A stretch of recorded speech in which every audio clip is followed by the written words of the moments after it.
News 18 ಡಿಜಿಟಲ್ಗೆ ಸ್ವಾಗತ. ನಾನು ಚಂದ್ರಕಾಂತ್ ಸುಗಂಧಿ. ಬೆಳಗಾವಿ ನಗರದಲ್ಲೊಂದು ಏನು ಮೂರ್ತಿ ಈಗ ವಿವಾದದ ಕೇಂದ್ರವಾಗಿರ್ತಕ್ಕಂಥದ್ದು. ಪ್ರಮುಖವಾಗಿ ಬೆಳಗಾವಿಯ ಅನಗೋಳ ವೃತ್ತದಲ್ಲಿ ಧರ್ಮವೀರ್ ಸಂಭಾಜಿ ಪ್ರತಿಮೆಯನ್ನು ಸ್ಥಾಪನೆ ಮಾಡಲಾಗಿದೆ. ಈ ಒಂದು ಪ್ರತಿಮೆಯ ಉದ್ಘಾಟನೆ ಸಂಬಂಧಪಟ್ಟಂತೆ ವಿವಾದ ಸೃಷ್ಟಿಯಾಗಿತ್ತು. ನಿನ್ನೆ ಏನು ಶಾಸಕ ಅಭಯ ಪಾಟೀಲ್ ನೇತೃತ್ವದಲ್ಲಿ ಸ್ವತಃ ಏನು ಛತ್ರಪತಿ ಶಿವಾಜಿ ಮಹಾರಾಜರ ವಂಶಸ್ಥ ಮತ್ತು ಮಹಾರಾಷ್ಟ್ರದ PWD ಸಚಿವ ಶಿವೇಂದ್ರ ರಾಜೇ ಭೋಸ್ಲೆ ನೇತೃತ್ವದಲ್ಲಿ ಈ ಒಂದು ಭವ್ಯ ಪ್ರತಿಮೆಯನ್ನು ಲೋಕಾರ್ಪಣೆಯನ್ನು ಮಾಡಲಾಗಿದೆ. ಇದು ಏನು ಅನಗೋಳದ ವೃತ್ತದಲ್ಲಿ ಸುಮಾರು 21 ಅಡಿ ಎತ್ತರದ ದೊಡ್ಡ ಪ್ರತಿಮೆಯಾಗಿದ್ದು, ಈ ಒಂದು ಭಾಗದಲ್ಲಿ ಸುಮಾರು 40 ವರ್ಷಗಳಿಂದ ಕೂಡ ಚಿಕ್ಕದಾದ ಒಂದು ಪ್ರತಿಮೆ ಇತ್ತು. ಅದನ್ನು ಏನು ಬದಲಾವಣೆ ಮಾಡಿ ಅಲ್ಲಿ ಒಂದು ಸಮುದಾಯ ಭವನವನ್ನು ನಿರ್ಮಾಣ ಮಾಡಿ ಸಮುದಾಯದ ಭವನದ ಮೇಲೆ ಈ ಒಂದು 21 ಅಡಿ ಎತ್ತರದ ಬೃಹತ್ ಸಂಭಾಜಿ ಮಹಾರಾಜರ ಒಂದು ಪ್ರತಿಮೆಯನ್ನು ಸ್ಥಾಪನೆ ಮಾಡಲಾಗಿದೆ. ಈ ಒಂದು ಸ್ಥಾಪನೆ ಸಂಬಂಧಪಟ್ಟಂತೆ MES ಮುಖಂಡ ರಮಾಕಾಂತ್ ಕೊಂಡಸ್ಕರ್ ಮತ್ತು ಸ್ಥಳೀಯ ಶಾಸಕ ಅಭಯ ಪಾಟೀಲ್ ನಡುವೆ ಗೊಂದಲ ಸೃಷ್ಟಿಯಾಗಿತ್ತು. ಇತ್ತೀಚೆಗೆ ಏನು ರಮಾಕಾಂತ್ ಕೊಂಡಸ್ಕರ್ ಜಿಲ್ಲಾ ಉಸ್ತುವಾರಿ ಸಚಿವ ಸತೀಶ್ ಜಾರಕಿಹೊಳಿ ಅವರನ್ನ ಭೇಟಿಯಾಗಿ ಈ ಒಂದು ಕಾರ್ಯಕ್ರಮವನ್ನು ಮುಂದೂಡಿಕೆ ಮಾಡಬೇಕಂತ ಮನವಿ ಮಾಡಿದರು. ಆ ಸಂದರ್ಭದಲ್ಲಿ ನಿನ್ನೆ ನಡೆದಂಥ ಕಾರ್ಯಕ್ರಮ ಅಧಿಕೃತ ಅಲ್ಲ ಅಂತೇಳಿ ನಗರ ಆಯುಕ್ತೆ ಆದೇಶವನ್ನು ಹೊರಡಿಸಿದ್ರು. ಇದು ಸಾಕಷ್ಟು ಗೊಂದಲಕ್ಕೆ ಕಾರಣವಾಗಿತ್ತು. ಬಳಿಕ ಅಭಯ ಪಾಟೀಲ್ ಸಭೆಯನ್ನು ಮಾಡಿದರು, ಜೊತೆಗೆ ಜಿಲ್ಲಾಧಿಕಾರಿಗಳನ್ನು ಭೇಟಿಯಾದರು. ನಿನ್ನೆ ಅದ್ದೂರಿಯಾಗಿ ಅನಗೋಳದ ಕ್ರಾಸ್ನಿಂದ ಅನಗೋಳದವರೆಗೆ ಒಂದು ಭವ್ಯ ಮೆರವಣಿಗೆ ನಡೆಯುತ್ತೆ. ಮೆರವಣಿಗೆ ಉದ್ದಕ್ಕೂ ಕೂಡ ಸಾವಿರಾರು ಜನ ಪಾಲ್ಗೊಂಡಿರ್ತಾರೆ. ಈ ಮೆರವಣಿಗೆಯ ಬಳಿಕ ಸ್ವತಃ ಶಿವಾಜಿ ಮಹಾರಾಜರ ವಂಶಸ್ಥರಿಂದಲೇ ಈ ಒಂದು ಪ್ರತಿಮೆಯನ್ನು ಲೋಕಾರ್ಪಣೆಯನ್ನು ಮಾಡಲಾಗಿತ್ತು. ರಾತ್ರಿ ವಿವಿಧ ಜಾನಪದ ಕಲಾ ತಂಡಗಳು ಕೂಡ ಈ ಒಂದು ಮೆರವಣಿಗೆ ಉದ್ದಕ್ಕೂ ಕೂಡ ಭಾಗವಹಿಸಿತು. ಸುಮಾರು ಸಾವಿರಾರು ಜನ ಈ ಒಂದು ಕಾರ್ಯಕ್ರಮದಲ್ಲಿ ನಿನ್ನೆ ಸಾಕ್ಷಿಯಾಗಿರ್ತಕ್ಕಂಥದ್ದು. ಇವತ್ತು ಬೆಳಗಾವಿ ಜಿಲ್ಲಾಧಿಕಾರಿ ಮೊಹಮ್ಮದ್ ರೋಷನ್ ಒಂದು ಹೇಳಿಕೆಯನ್ನು ಕೊಟ್ಟಿರ್ತಕ್ಕಂಥದ್ದು. ನಿನ್ನೆ ನಡೆದ ಕಾರ್ಯಕ್ರಮ ಅಧಿಕೃತ ಅಲ್ಲ ಅನ್ನೋದ್ರ ಮೂಲಕ ಮತ್ತೆ ವಿವಾದವನ್ನು ಮತ್ತೆ ಆರಂಭಗೊಂಡಿರ್ತಕ್ಕಂಥದ್ದು. ಈ ಒಂದು ಮತ್ತೆ ಸಂಭಾಜಿ ಮಹಾರಾಜರ ಮೂರ್ತಿಯನ್ನು ಯಾವಾಗ ಅಧಿಕೃತವಾಗಿ ಲೋಕಾರ್ಪಣೆ ಮಾಡ್ತಾರೆ ಅನ್ನೋ ಪ್ರಶ್ನೆಗಳು ಈಗ ಆರಂಭವಾಗಿವೆ. ಯಾಕಂದರೆ ಮಹಾನಗರ ಪಾಲಿಕೆಯ ಮೇಯರ್ ಅನುದಾನದಿಂದ ಈ ಒಂದು ಪ್ರತಿಮೆಯನ್ನು ನಿರ್ಮಾಣ ಮಾಡಲಾಗಿದ್ದು, ನಿನ್ನೆ ಮೇಯರ್ ಸವಿತಾ ಕಾಂಬ್ಳೆ ಕೂಡ ಈ ಒಂದು ಕಾರ್ಯಕ್ರಮದಲ್ಲಿ ಹಾಜರಿದ್ದರು. ಆ ಒಂದು ಕಾರ್ಯಕ್ರಮವನ್ನು ಇದು ಅಧಿಕೃತ ಅಲ್ಲ ಅಂತೇಳಿ ಜಿಲ್ಲಾಧಿಕಾರಿಗಳು ಈಗ ಸ್ಪಷ್ಟನೆಯನ್ನು ಕೊಟ್ಟಿದ್ದಾರೆ. ಮೊನ್ನೆ ರಾತ್ರಿ ನಾನು ಹಾಗೂ ಪೊಲೀಸ್ ಕಮಿಷನರು ನಾವು ಸಂಭಾಜಿ ಚೌಕ್ ಹತ್ರ ಹೋಗಿ ಛತ್ರಪತಿ ಸಂಭಾಜಿ ಮಹಾರಾಜ್ ಅವರ ಪುತ್ಲಿ ಅನಾವರಣ ಕಾರ್ಯಕ್ರಮ ಏನಿತ್ತು ಅದರ ಬಗ್ಗೆ ನಾವು ಚರ್ಚೆ ಮಾಡಿದ್ದೀವಿ.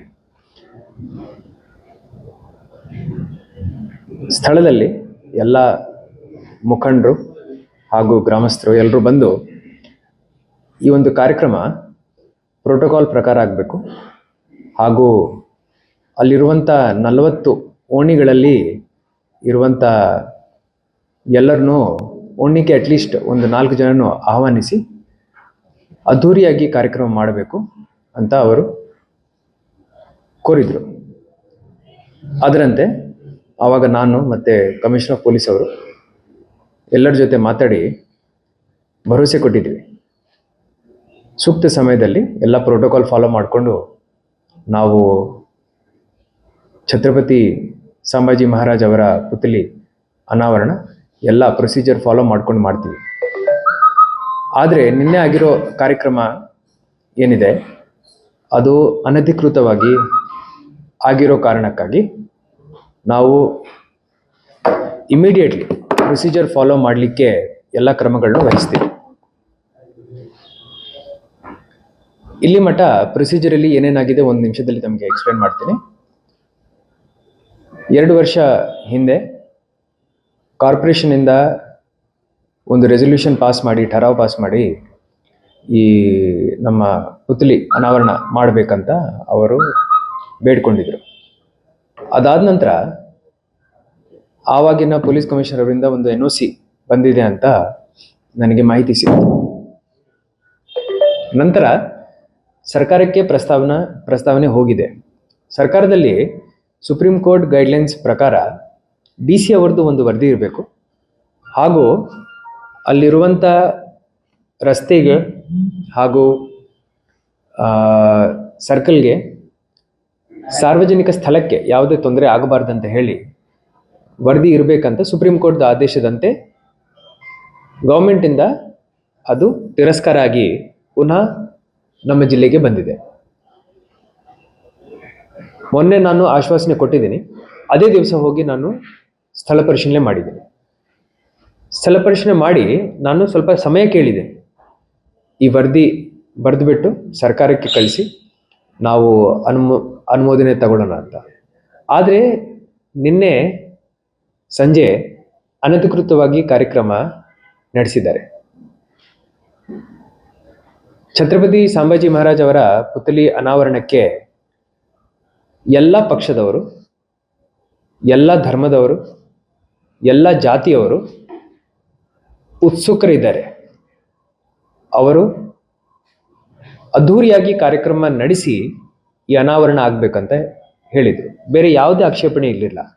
ಬರೀ ಒಂದೇ ಆಕ್ಷೇಪಣೆ ಏನಿತ್ತಂದರೆ ಪ್ರೋಟೋಕಾಲ್ ಪ್ರಕಾರ ಆಗಬೇಕು, ಹಾಗೂ ಆ ಒಂದು ಪುತ್ಥಳಿ ಸುತ್ತಮುತ್ತಲ ಒಂದು ರೇಲಿಂಗ್ ಕೆಲಸ ಇನ್ನೂ ಪೆಂಡಿಂಗ್ ಇತ್ತಂತ ಹೇಳಿದರು, ಒಂದು ಲಿಫ್ಟ್ ಕೆಲಸ ಪೆಂಡಿಂಗ್ ಇತ್ತಂತ ಹೇಳಿದರು. ಸೊ ಪೆಂಡಿಂಗ್ ಇದ್ದಾಗ ಮಾಡಬಾರ್ದಂತ ಹೇಳಿ ಅವ್ರದ್ದು ಆಕ್ಷೇಪಣೆ. ಅದೆಲ್ಲ ಈಗ ನಾನು ಪರಿಶೀಲನೆ ಮಾಡಿದ್ದೀನಿ. ನನ್ನ ರಿಪೋರ್ಟಲ್ಲಿ ಎಲ್ಲ ಪಾಯಿಂಟ್ಸ್ನು ಬರೆದುಬಿಟ್ಟು ಪಾಸಿಟಿವ್ಲಿ ನಮ್ಮ ಮಾನ್ಯ ಛತ್ರಪತಿ ಸಂಭಾಜಿ ಮಹಾರಾಜ್ ಅವರ ಪುತ್ಥಳಿ ಇನಾಗ್ರೇಷನ್ಗೆ ಎಲ್ಲ ಕ್ರಮಗಳನ್ನು ನಾನು ವಹಿಸ್ತೀನಿ. ಮೊನ್ನೆ ನಾನು ಹೋಗಿ ಅಪೀಲ್ ಮಾಡುವಾಗ ಎಲ್ಲರೂ ಬಹಳ ಶಾಂತಿಯಿಂದ ವ್ಯರ್ಥಿಸಿದ್ದಾರೆ. ಅದಕ್ಕೋಸ್ಕರ ನಾನು ಎಲ್ಲ ಸ್ಥಳೀಯರಿಗೆ ಕೋಟಿ ಕೋಟಿ ಧನ್ಯವಾದಗಳು ಹೇಳಲಿಕ್ಕೆ ಬಯಸುತ್ತೇನೆ. ಯಾವುದೇ ಲಾ ಆ್ಯಂಡ್ ಆರ್ಡರ್ ಸಿಚುವೇಶನ್ ಉದ್ಭವ ಆಗಲಿಲ್ಲ. ಬರೀ ನಮ್ಮ ಮಾತು ಮೇಲೆ ಸಾವಿರಾರು ಜನ ಶಾಂತಿ ಹಾಗೂ ಸಹಿಷ್ಣುತೆ ಈ ಒಂದು ಈ ಎರಡು ಪಾಯಿಂಟ್ಸ್ ಮೇಲೆ ಅವರು ಕಟ್ಟುನಿಟ್ಟಾಗಿ ಅಲ್ಲಿ ವ್ಯರ್ಥನೆ ಮಾಡಿದ್ದಾರೆ. ಮುಂದಿನ 2 ತಿಂಗಳು 3 ತಿಂಗಳ ಒಳಗಡೆನೆ ಅದ್ಧೂರಿಯಾಗಿ ಪ್ರೋಟೋಕಾಲ್ ಪ್ರಕಾರ ಕಾರ್ಪೊರೇಷನ್ ಮುಖಾಂತರ ಹಾಗೂ ಸ್ಥಳೀಯರ ಒಂದು ರಿಕ್ವೆಸ್ಟ್ ಏನಿದೆ ಅದಕ್ಕೆ ತಕ್ಕಂತ ನಾವು ಕಾರ್ಯಕ್ರಮ ಹಮ್ಮಿಕೊಳ್ತೀವಿ.